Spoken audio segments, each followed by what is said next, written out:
This sin of the young men was very great in the Lord's sight. They were treating the Lord's offering with contempt. If you flip over a page, like it is in my Bible, verse 22, Eli, who was very old, heard about everything his sons were doing to all of Israel, and how they slept with the women who served at the entrance of the tent of meeting. If you go on down to verse 25, if one person sins against another, God may mediate for the offender. But if anyone sins against the Lord, who will intercede for them? His sons, however, did not listen to their father's rebuke, for it was the Lord's will to put them to death. So we find out these folks in Israel here are in a major crisis. The nation of Israel is in a major crisis. The religious leaders of the country are absent. They're not there. Eli can't do anything. He's 98. He's overweight. He can't see. He's blind. He leaves it to the rest of his sons to carry on, and the rest of the Levites, and they do whatever they want to do. So we find out that the religious fervor is not there in Israel. Not just that. We see that they are being oppressed. Chapter 4 tells us that the Philistines find a way in. Since God is not necessarily standing up to defend Israel, since God seems to be absent, the Philistines come in, and in back up to verse 1. Israelites went out to fight against the Philistines. Israelites camped at Ebenezer, while the Philistines at Aphek.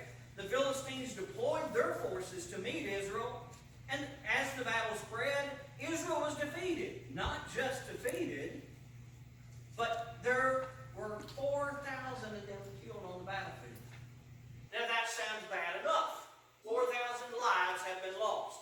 Now, you can equate what's going on in the nation of Israel.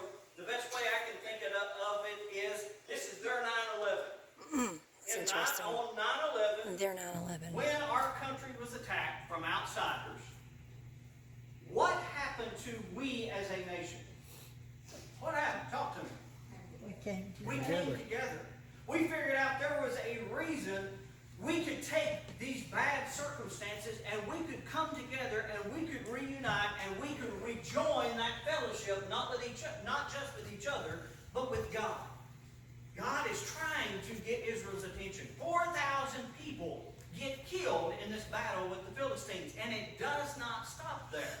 You'll notice the first thing they want to do, verse 3, when the soldiers returned to camp, the elders of Israel asked, "Why did the Lord bring defeat on us today before the Philistines?" So let's do something. Let's bring the Ark of the Lord's Covenant. We call it the Ark of the Covenant, right? Y'all seen Indiana Jones. We know what we're talking about. The Ark of the Covenant. He says, let us bring the Ark of the Covenant from Shiloh so that God may go with us and save us from the hands of our enemies. So, the nation of Israel is going through its own form of 9/11. You can even say their own form of what's going on in Ukraine today. The Philistines come in, they try to take everything that Israel owns, just like Russia is doing to Ukraine today, and it does not belong to them. So what do they try? Now, it sounds real godly. Let's take the Ark of God with us the next time we go to battle, right? Wouldn't that be a good idea? No? Yes? No? I would think so, right? If God had asked them to take up the Ark of God and take it with them. Every time before, whether you're talking about Joshua or any of the judges, whenever they went to battle, God said, take the Ark of the Covenant with you. But in this case, they're not worshiping God, the God that supposedly told them to build this box. They're thinking something magical happens with this box, so let's take the box. How do we know that? Because nowhere in there do you see that God said, or nowhere in there do you see them say that God who resides in the box. Nothing like that. The first thing out of their mind is, let's pick up this trinket. It saved us in the past. Let's take this trinket with us, and God will do something. And if we're not mighty careful, we find ourselves doing that as a nation today. Wow. We find ourselves using church, using religion, using whatever to justify God being on our side. And God does not work that way. And the nation of Israel finds that out. They grab their trinket, they run out to the next battle, and look what happens. Let us bring the ark of the Lord's covenant from Shiloh so that he may go with us. And he'll save us from the hand of our enemies. People sent the men to Shiloh. They brought back the ark of the covenant of the Lord Almighty, who is enthroned between the cherubim. These two wonderful characters of God, Eli's sons, Hophni and Phinehas, went with the ark of the covenant of God. Look what happened in verse 10.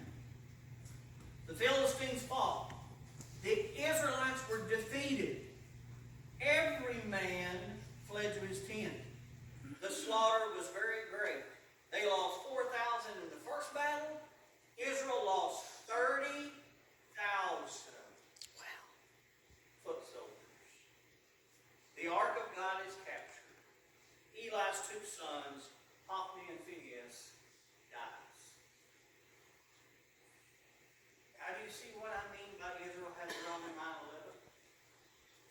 What do you think should happen when we have our own 9/11s, when we have our own tragedies in our lives, when we have the circumstances that nobody can console us? Because I'll be honest with you, sometimes there is nothing anyone can say to you when you're going through what you're going through to bring any peace, to bring any comfort.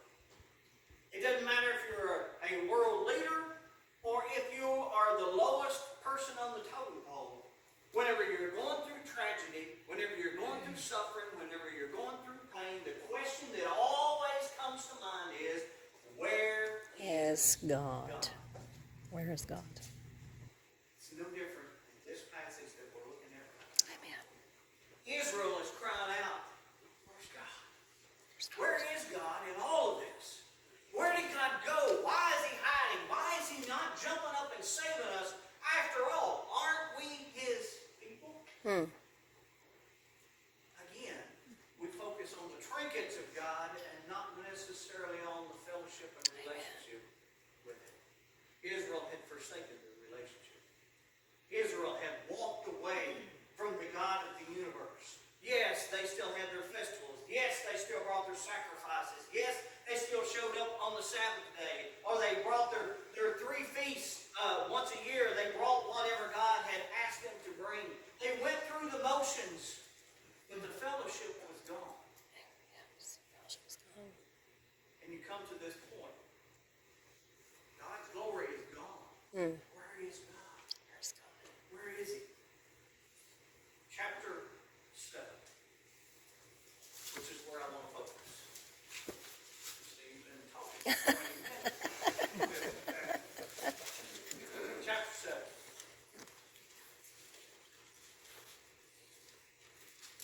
So the men of Kiriath-Jearim came, took up the ark of the Lord. They brought it to Abinadab's house on the hill, consecrated Eleazar his son to guard the ark. The ark remained at Kiriath-Jearim a long time, 20 years in all. As a matter of fact, it stays there until Solomon gets the temple built, and then the ark of God goes to the temple.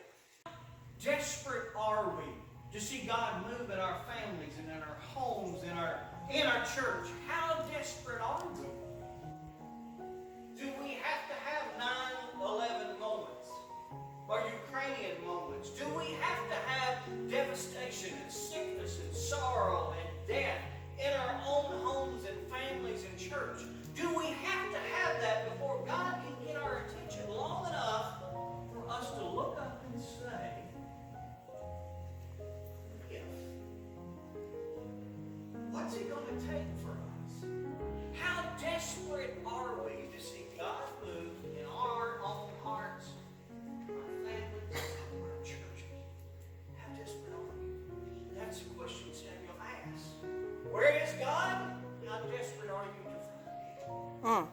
How desperate are you to see him?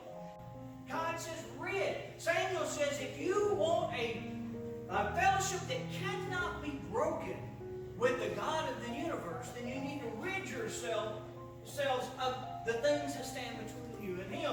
He says, commit yourself. Prepare your hearts. Commitment not something that you just jump up one day and say, you know what, I want to start that. And you stick with it. That's not the way that it works.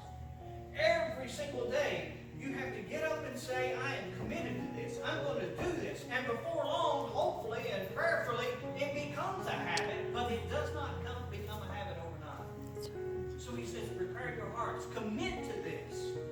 Commit to serving God every single day. Serve Him. Look at verse 5. Shall return back to the Lord. If you are returning to the Lord with all your hearts,